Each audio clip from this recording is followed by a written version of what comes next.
तो नए नए भक्त जाते थे, वो पूछते हैं कि महाराज जी आप हमें कभी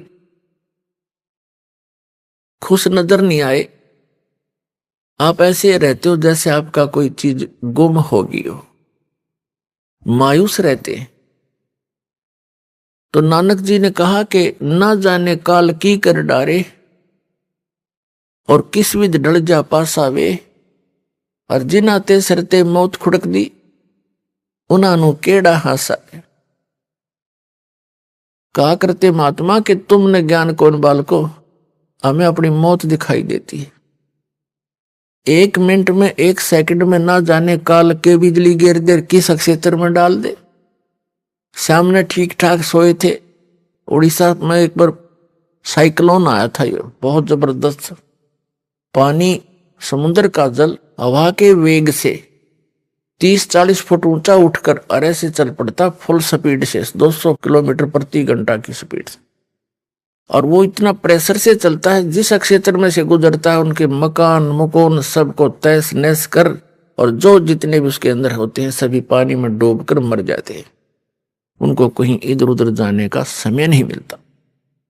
और वो सभी इसी तरह लगे हुए थे जैसे शेष बचे हुए लग रहे हैं, ये कर दूंगा, वो कर दूंगा, फलाना कर दूंगा, उस पर ऐसे कर दूंगा, ये कोठी बनाऊंगा।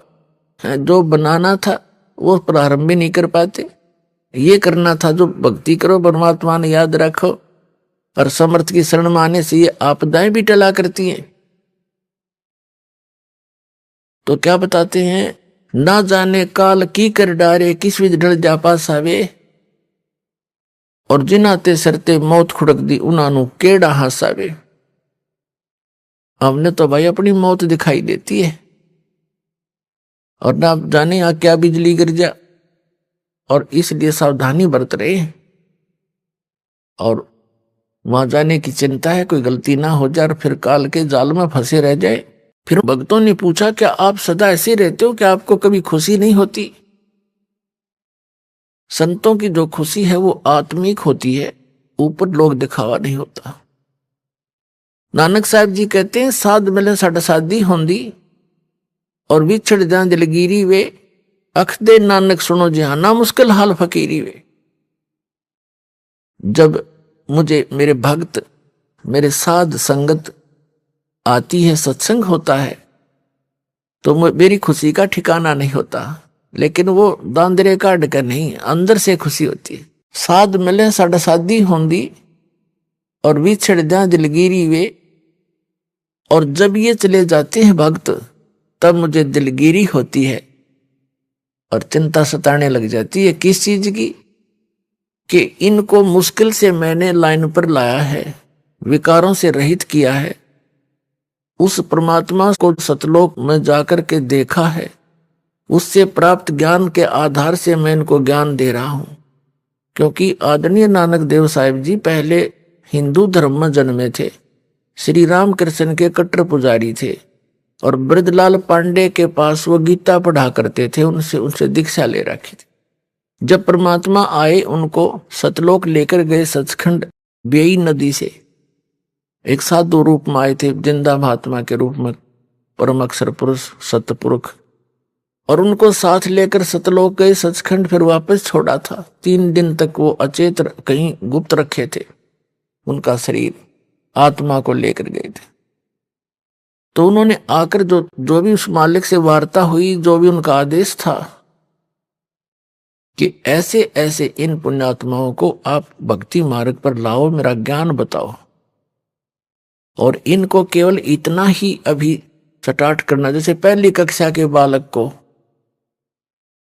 वो ABCD ही सिखाई जाती है, ए आ ईड़ा उड़ा ये सिखाए जाते हैं, इसे आगे वो ग्रहण भी नहीं कर सकता। तो उस समय भगत समाज की ये स्थिति थी कि एकदम एक समाज से हटकर अलग से कोई क्रिया करना कोई बालकों का खेल नहीं होता।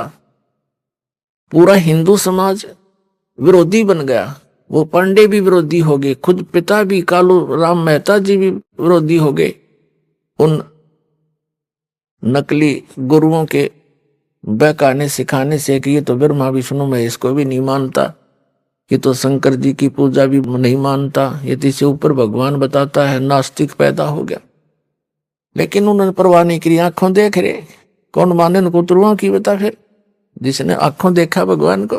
तो इसलिए वेदों में वर्णित है कि वो सतपुरुष स्वयं आता है यहाँ, अपने अच्छी आत्मा को मिलता, जो दृढ़ भक्त होते हैं उनको अपने से परिचित कराता है, उनको उपदेश देता है।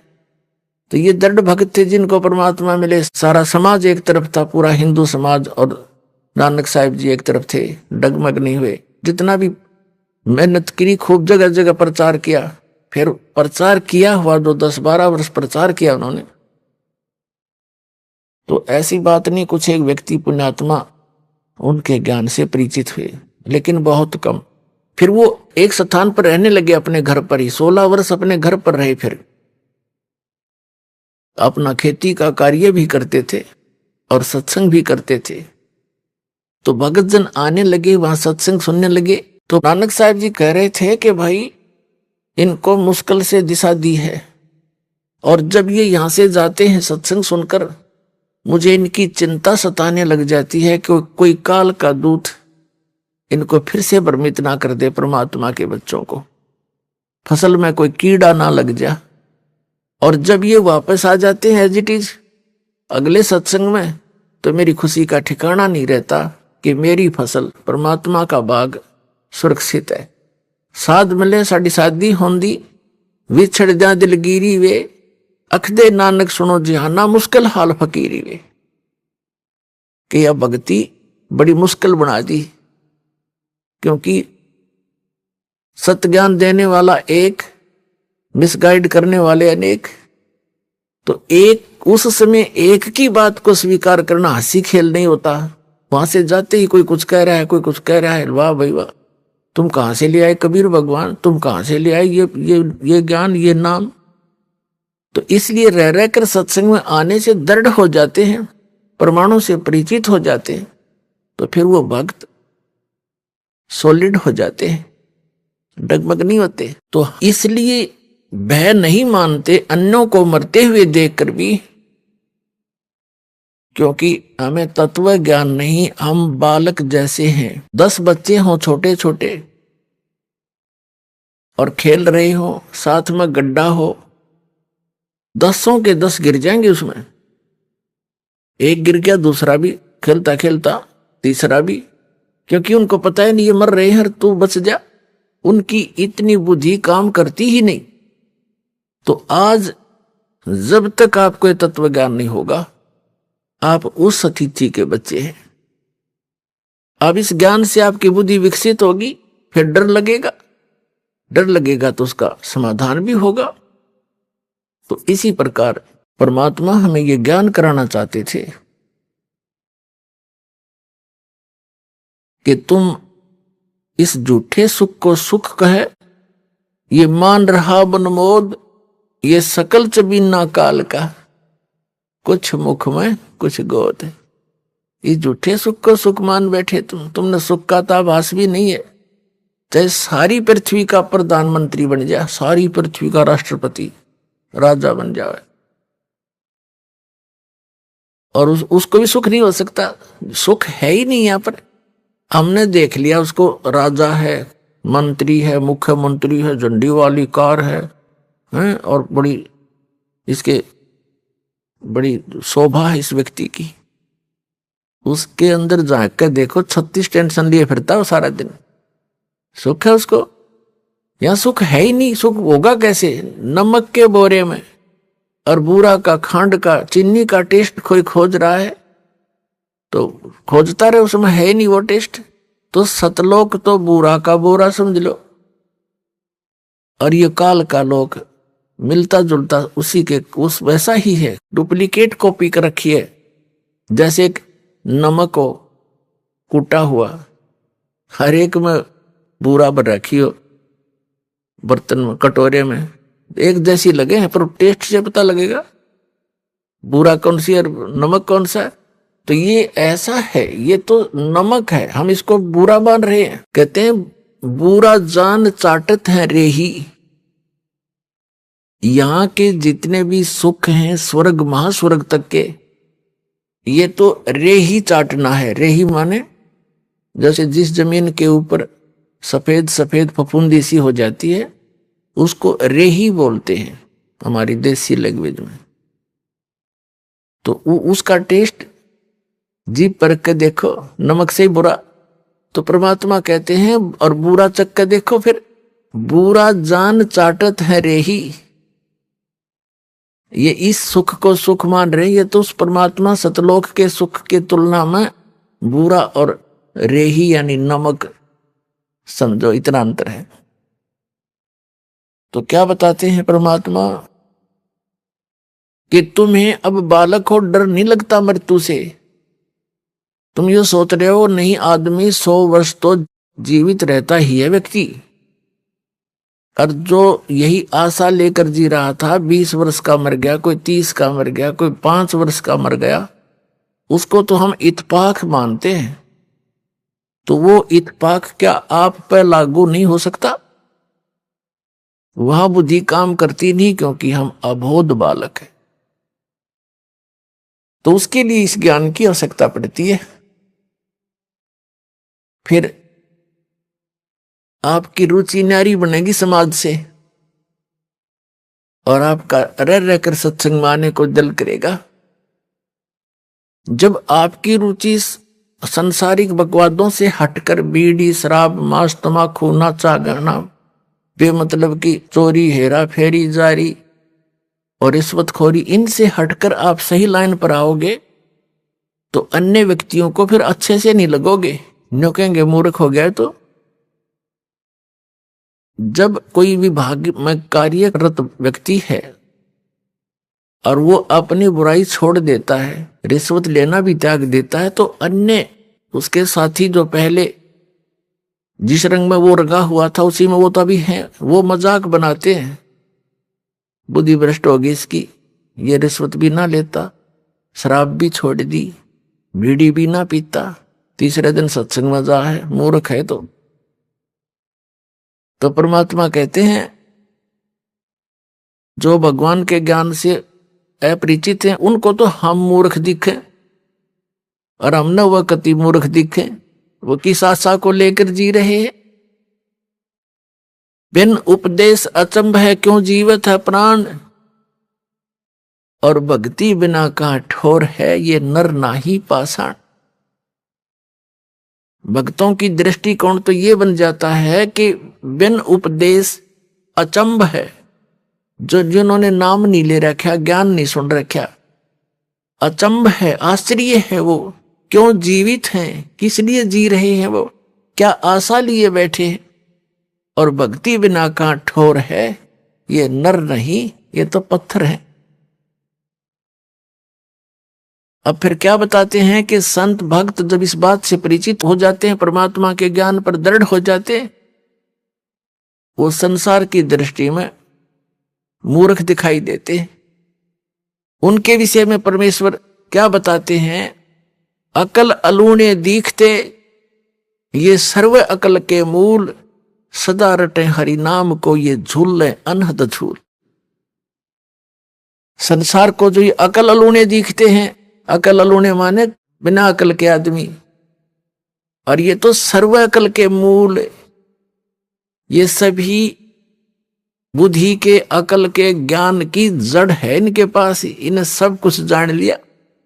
और लोग इसने अकल अलूने के हैं, बिना अकल के सत्संग में जाते हैं, पैसा बर्बाद करते हैं, काम छोड़ देते हैं, हर दो सारा दिन वही घर पे रहते हैं, सारा कुछ सारा जीवन उसी पर लगा देते हैं। एक झटका लगते ही 50,000 की हानि हो जाती है, कोई भैंस मर जाती है, फसल नष्ट हो जाती है, कोई बच्चा बीमार हो जाता है, वो गया सारा कमा कमाया। और हम परमात्मा की शरण में आएंगे, ये घटनाएं बचेंगी हमारी, तो हमें तो लाभ हो यार, परमात्मा मिलेगा वो अलग से लाभ हमारे को। तो कहने का भाव ये है कि वो वहां पर रहते हैं और तो भी हानि हो जाती है, और परमात्मा की शरण में जो आते हैं, सच्चे दिल से चलते हैं, उनके वारे न्यारे होया करें।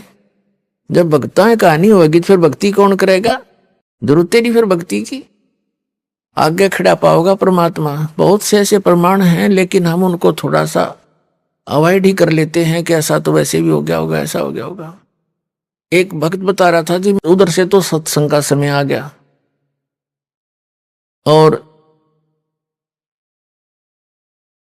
खेत में सिंचाई भी करनी अनिवार्य थी। तो मैंने सोचा चल देखी जागी, बच्चों को कहा अभी देख लियो, टाइम मिले तो तुम अपना काम संभाल लेना। मैं यहां सत्संग में आ गया, और जिस दिन मैं सत्संग में आया उसी दिन नहर से पानी लगाना था, वह नहर बंद होगी किसी कारण से, किताब ब्रीच होगी उसमें, जिस कारण से वह बंद होगी, कुछ भी कारण बना। तो यहाँ आया था, चिंता तो सता रही थी कि पानी वार गया, उसका फसल खराब होगी। कोई बात नहीं, परमात्मा और देगा कि तय, क्योंकि ज्ञान यहाँ आने से बहुत सांत्वना मिलती है इस आत्मा को जो सदा भटकती रहती है। सत्संग सुनकर 2-3 दिन वो गया, फिर वापस पता चला कि उस दिन नहर नहीं आई, पानी ही नहीं था। और 4 दिन के बाद फिर आ गई, और उसी के वार में आ गई, वो फिर पड़ गया 4 दिन के बाद। तो ये चाहे इत्तेफाक हो, पर उसका दृढ़ पक्का विश्वास हो गया कि सचमुच भगवान जो चाहे सो कर दे। तो इस तरह की घटना हमारा गेल घटा करेंगी, क्योंकि भगवान ऐसा ही काम करता है। अपने जन के लिए कहते 100 साल सिद्धर मैं करूं अपने जन के काज, एक मेरे ऊपर विश्वास तो करके देखो।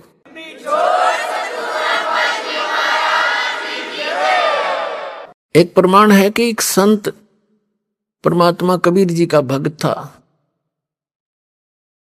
और परिवार बड़ा हो गया, उसमें सेटिंग हुई नहीं उस समय, क्योंकि और लोग मानते नहीं थे, वो केरला हिमालय का बच्चा था, घर में भक्ति बन नहीं पा रही थी। उसने जाके एकांत स्थान पर वहां जल का देखकर व्यवस्था सी,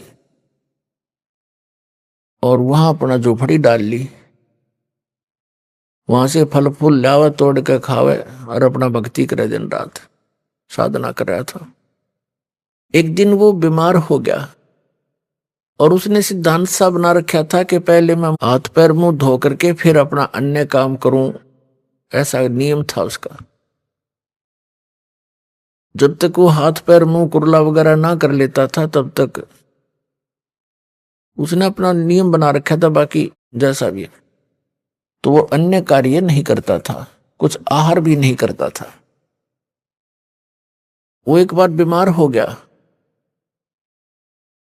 चलने में असमर्थ हो गया, और उसको नीचे जाकर के, काफी नीचे, पहाड़ से नीचे उतरकर ऐसे ऐसे घूमकर तालाब में जाना पड़ता था। वहां हाथ पैर मुंह धोता था, स्नान करता था,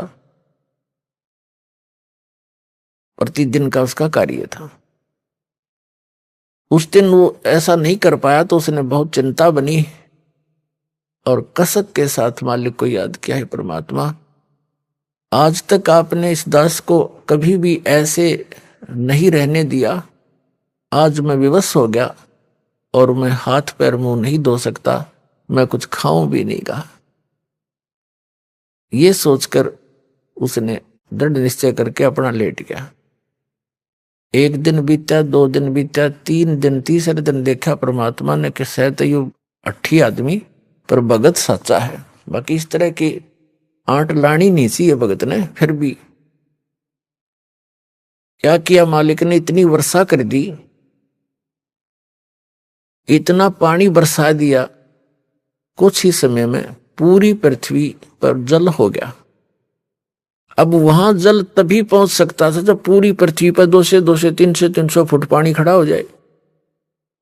वो जहां उसकी झोंपड़ी थी पहाड़ के किनारे के ऊपर, वहां तक जल जब जा सके था उसके, और वो उठ के चल नहीं सकता, तो सब जगह भर दिया, कति फुल कर दिया, पानी उसकी झोंपड़ी के पास आकर किनारे पर डट गया, जिससे उसके हाथ जा सके। उसने देखा हो भगवान ने बड़ी दया करी, हाथ पैर मुंह धोया, कुछ खाया पिया, खाने पीने के बाद उसकी चेतना ठीक हुई, उसने देखा सारा जल ही जल। फिर वो रोने लग गया दूसरी तरफ से, भगवान मुझ नीच के कारण सारी दुनिया मर गई, हे परमात्मा मैं पाप का भागी बन गया दाता, अब मुझे जिया नहीं जागा, ये पाप देखा नहीं जागा। फिर वो दूसरी तरफ से रोने लग गया। 2 सेकंड के बाद परमात्मा ने क्या कर दिया, एज इट इज, जो जहां भी काम कर रहा था, जैसे परिवार था, न्यू का न्यू, और पानी के आसपास की तो निशान भी नहीं, और वो छक्या बैठा। और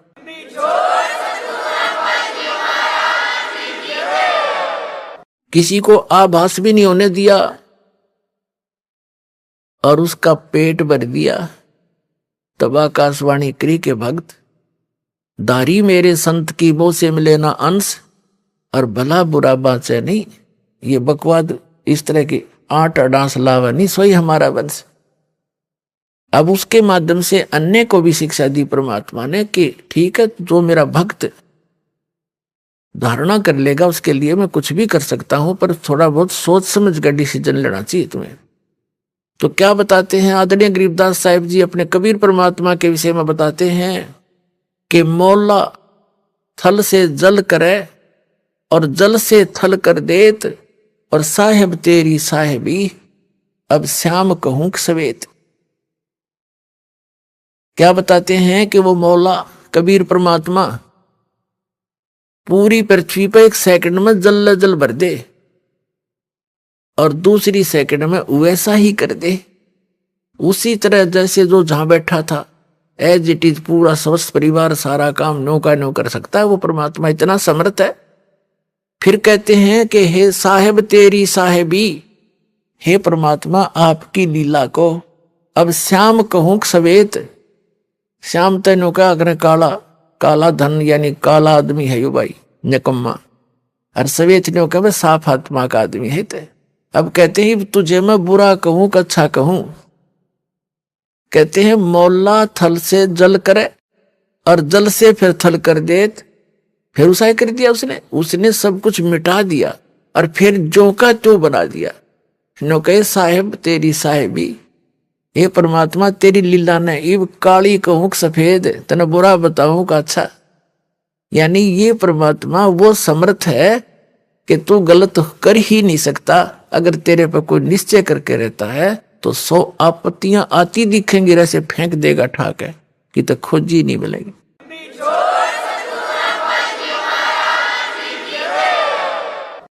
तो परमात्मा याद दिलाते हैं कि अकल अलूने दिखते, ये भक्त दुनिया नहीं से दिखे पागल से। तीसरे दिन थल्ला ठा गए बरुवाला में के दर रखे न, और कहते हैं अकल अलूने दिखते ये सर्व अकल के मूल।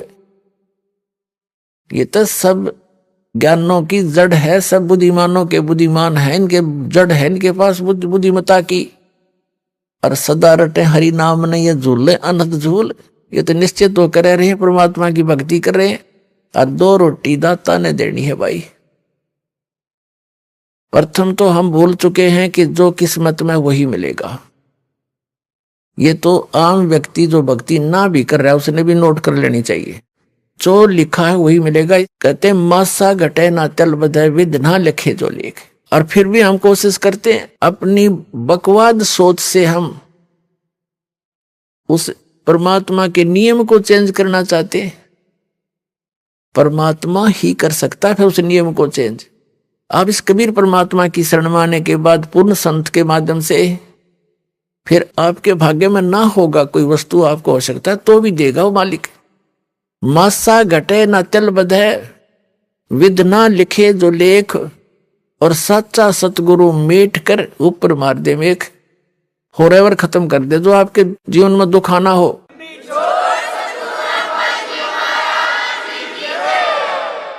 पूरा संत पूरा सतगुरु कबीर परमात्मा का बच्चा उसका पुजारी वो कर सकता है काम। अब कहते हैं मासा घटे ना तल बधे विद ना लिखे जो लेख, और सच्चा सतगुरु मेट के ऊपर मार दे मेघ। अपने आत्मा तो ये सब ने अपने पल्ले नोट कर लेना चाहिए। जो भक्ति नहीं कर रहे उन्हें भी इस बात का ध्यान करना चाहिए कि जो किस्मत में वही मिलेगा। हम चोरी करके हेरा फेरी मिलावट करके कुछ भी बकवाद करके धन प्राप्त करेंगे वो आपको घनी हानि करेगा, और वो धन रहेगा नहीं और पाप ज्यों के तो रह जाएंगे। उसके कमाने में जो आपने कर्म किए 2 नंबर से काम करके, चोरी ठगी डाके डाल के मिलावट करके रिश्वत लेकर हेरा फेरी करके, तो वो पैसा आपके लिए दुश्मन बनेगा। पैसा तो जाएगा ही जाएगा। और वो पाप शेष रह जाएंगे जो आप न भोगने पड़ेंगे।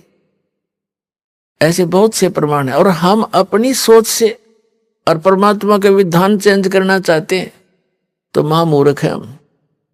परमात्मा का विधान परमात्मा के तरीके से होगा, उसको बदलाव भी करना वही करेगा। उसने तरीका बता दिया है कि परम संत की शरण में आकर के सतभक्ति करने वाले के फिर सभी प्रारब्ध के पाप कर्म भी नाश हो जाया करते हैं। अब कोई कहता है कि प्रारब्ध में जो लिखा है वो तो आपने भोगना ही पड़ेगा। बिल्कुल ठीक है, जब तक आप उस संत और उस परमात्मा की शरण ग्रहण नहीं लेते जो इन पाप कर्मों का नाश करने में सक्षम है, तब तक तो आपने ऐसे ही होगा, जैसा कर्म किया वैसा ही भोगना पड़ेगा।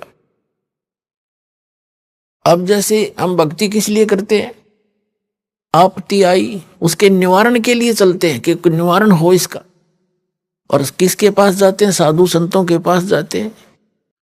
तो वो फिर तरीके भी बताते हैं, ऐसे होने से ऐसे हो जाएगा। जब नहीं होता है तो कह देते हैं कि तेरे भाग्य में है भाई, ये तो भोगना ही पड़ेगा।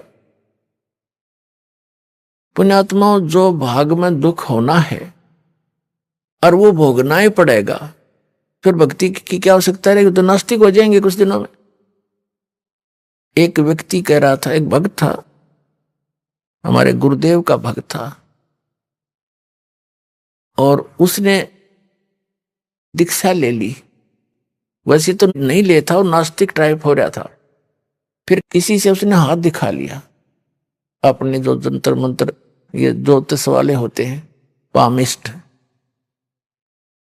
उसने बताया कि तेरी आयु 27 वर्ष की है, उसके बाद जीवन शेष नहीं तेरा।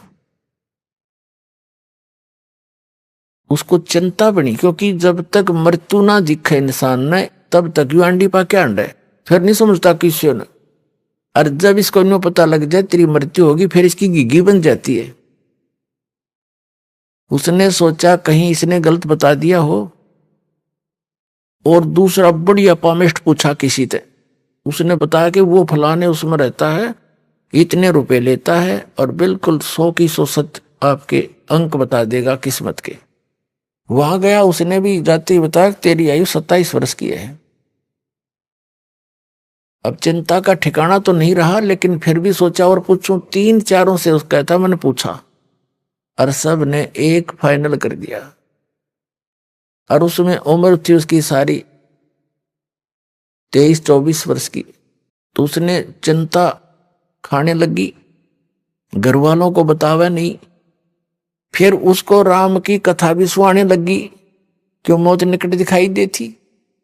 कहीं कहीं ऐसे सत्संग सुनाया, एक दिन दया होगी, परम संत की शरण में उसको मिल गई। अब वो भक्ति में दृढ़ होकर लाग गया। घर वाले कहें तेरा बीमारी क्या है, वो कहे मैं ठीक हूं, कोई दिक्कत नहीं है। ना ढंग से खावे, ना उठ पैर, ना घनासा बैठ के किसी से बात करे, ना हंसे। तो उन्होंने सोची भाई, फिर उसकी शादी कहने लगे, शादी करते हैं तेरी। बोला मैं शादी ना कराता, विवाह भी नहीं कराया उसने। इस चिंता में 27 साल की उम्र में मैं मर लूंगा, बालकन कौन पालेगा। अब वो 27 साल का हो गया, और जब 27वां वर्ष आया तब तो उसकी कति और 2 रोटी खाओ था एक रहेगी। और लेकिन भक्ति में ठीक लगा रहा। अब जब देखा उसने 27वां वर्ष पूरा हो गया, यानी दिसंबर का 31 तारीख आई, तब उसने सोची भाई चलो, उसकी अपनी जो डेट ऑफ बर्थ थी उसके हिसाब से जो डेट था उसने फिक्स करके उसने सोचा 1-2 दिन आगे पाछा हो जाया करे, बात तो लग रही है तो आ लिया टाइम। 1 दिन गया, 2 दिन गया, 3 दिन गया, चौथा दिन भी इंतजार करी, 5 दिन हो गए, 10 दिन हो गए, 15 दिन हो गए। उसने सोचा हाथ फेर दिखा लूं। वो फिर गया उन पामिस्टों के पास जो सबसे बढ़िया वाला था। उसने नो ना बताई कि आपने पहले नो बता रखी थी, कभी फिर वाई बता दे। उसने जाकर देखा, जी मेरी कितनी उम्र है, उसने बताया भाई तेरी उम्र तो 70 साल की है,